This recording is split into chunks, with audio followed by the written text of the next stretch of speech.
सकते हैं। फिर हमें गुस्सा आएगा, फिर उसको भी गुस्सा आएगा, फिर दोनों के द्वारा ऐसी चेष्टा हो जाएगी जो गुरुजी पसंद नहीं करते। कोई भी गुरु पसंद नहीं करेगा और कानून बर्दाश्त नहीं करेगा। मान लो हम पीटने लगे, क्या ये कानून है? क्या ये ज्ञान है? क्या ये सत्संग है? क्या ये गुरु प्रेम है? अभद्र व्यवहार हो गया ना, ये तो मूढ़ता हो गई, मुझे लगता है। विवेक क्या करेगा? जैसा आपने कहा कि छलिया भगवान है, तो तुम अब हमसे छल नहीं कर सकते कि आप ही हो। मेरी परीक्षा के लिए तुम मेरी निष्ठा की ये जो परीक्षा ले रहे हो, इसके लिए जो उल्टा बोल रहे हो, कोई फ़र्क नहीं पड़ने वाला। और मन से अलग हो गए। क्योंकि लड़ाई झगड़ा ये भक्ति नहीं सिखाती, ये परमार्थ नहीं सिखाता है। गुरु उसमें भी बैठा हुआ है। हमको ये देखना है कि मेरी गुरु निष्ठा की परीक्षा हो रही है। जैसे सप्तऋषि आए और अम्बा जी से, पार्वती जी से कहा कि तुम किस लिए तपस्या कर रहे हो? तुम कहा भगवान शिव को पति रूप में प्राप्त करने के लिए। तो भगवान शिव को पति रूप में प्राप्त करने, भगवान शिव में क्या है?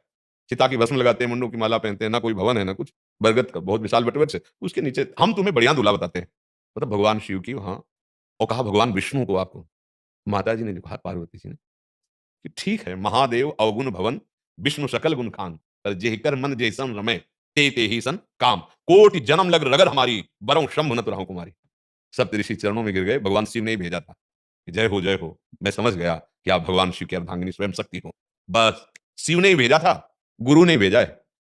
अखंड मंडलाकारम व्याप्तम चराचरम, कि देखो ये बहुत गुरु निष्ठावान है, अब जरा देखो इसकी तो हमारे गुरु की जब कोई अवहेलना करने लगे, निंदा करने लगे, तो हमको अपनी निष्ठा और पुष्ट करनी है और उसी में देखना है कि प्रभु कर लो छलिया छल, हमारी दृष्टि से नहीं चूक सकते, आप ही हो, और अपनी गुरु निष्ठा बचाए हट जाए। लड़ाई झगड़ा तो मुझे किसी भी तरह से, ना तो व्यवहार से और ना परमार्थ से, दोनों से नहीं। हाँ, अब हमारे गुरु पर कोई प्रहार करने जा रहा है, अब नियम दूसरा लग गया। गुरु तक हाथ नहीं पहुँचने देंगे। ये तस्मात् शास्त्रम प्रमाणम थे। भगवान शंकराचार्य जी, तो ब्रह्मबोध कराने के लिए ही अवतरित हुए थे।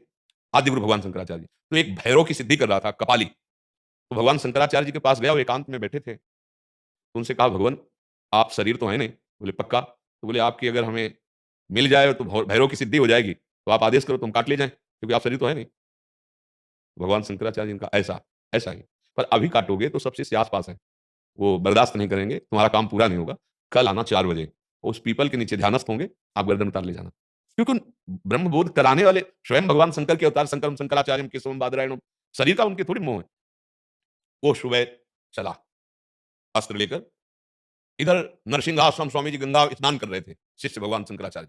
उनको एकदम नरसिंह आवेश आया। कोई सूचना नहीं, भगवान शंकराचार्य जी ने किसी से नहीं कहा। वो तो निरपेक्षता की सिद्धि प्रदान करने वाले, वो क्या मतलब शरीर से राग रखेंगे? जबकि उनका शरीर कोई पांच भौतिक नहीं। जो भगवान वही आचार्य। आचार्य सब भगवान ही अवतरित होते हैं आचार्य रूप में। वो चला, अभी नजदीक नहीं पहुंच पाया था कि गीले वस्त्र से हुंकार करते हुए नरसिंह आवेश में आए, उठा के पटक दिया, फाड़ के फेंक दिया उसको। फिर उनको सुधाई। भगवान शंकराचार्य सम, गर्दन उतारने आ रहा, कोई परेशानी नहीं। नष्ट कर दिया गया, कोई भी क्षति नहीं। अगर हमारे गुरु को हमारी उपस्थिति में कोई क्षति पहुंचाना चाहता है, अब वहां ज्ञान विज्ञान काम नहीं करेगा। अब तो पहले प्राण हमारे जाएंगे, बाद में। बस यहां समझना, अगर वो बात से कुछ कर रहा है, हम गुरु से नहीं, हमसे। अगर वो गुरु से कर रहा है, फिर ये नहीं कि भाई आप में भगवान नहीं, मर्यादा के खिलाफ अगर आपका शब्द निकला तो अभी बाहर, वो बात चलेगी। गुरु के सामने अगर कोई अभद्र व्यवहार करता है, वो सहन नहीं होगा, लेकिन हमसे ऐसा कुछ संबंध करके करता है तो हम सहन कर लेंगे और हम अपनी निष्ठा में रहेंगे। समझ पा रहे हैं आप? जी। स्टीवार्ट इंग्लैंड से। जी। महाराज इन्होंने इंग्लिश में लिखा है। एक इनका जो 2-3 प्रश्न थे। एक प्रश्न है कि मैं एक साधु नहीं हूँ, निर्विकल्प समाधि और कुछ-कुछ आत्मा का अनुभव है। मैं ग्रस्त हूँ, मुझे कैसे और अनुभव होगा? आत्मज्ञान चाह रहे हैं शायद ये। इनके जो गुरुदेव थे वो ध्यान योगी थे, तो जीवन मुक्त की अवस्था की ओर ये जाना चाह रहे हैं, ऐसा इनका है। तो जैसे ये आत्म स्वरूप का बोध, जिसे निर्विकल्प समाधि कहते हैं। अब वो गृहस्थ धर्म कह रहे हैं, तो गृहस्थ धर्म किसका है? शरीर का है ना। आप स्वरूप बोध की बात करते हैं,